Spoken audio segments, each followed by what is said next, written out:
Eddie Bryan with Great Wine News, and today we're going to continue our discussion on quality parameters with a discussion on length versus finish. Now, length is one of the most important quality parameters along with balance and complexity, but they often confuse it with finish.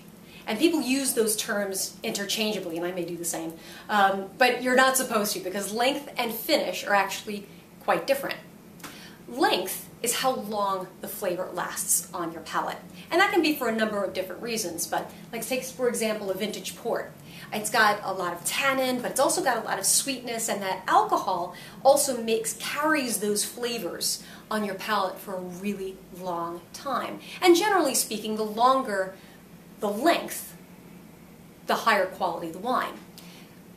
You have to, what I mean by time is it 10 seconds? Is it 30 seconds? Is the length 5 minutes? I've heard some cognac producers say that the length of their cognacs are a few hours long, and I don't know about that because I don't think I've ever really timed it down to the second. But that is really what the definition of length is. It's how long the flavors last on your palate.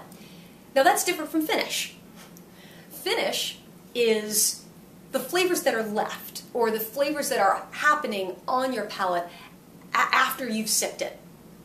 When you first take a sip, that's called, the flavors you first get is called the attack, and after you've swallowed the wine, those flavors are called the finish, and what you're left with. Now, I've gone to quite a few wine competitions and judged in quite a few wine competitions, and I remember writing down that the finish or the length was not short enough because those flavors weren't very good. Keep in mind that the longer the flavor, it has to be good flavors for it to be good quality. So hopefully that gives you a little bit of a difference between finish and length.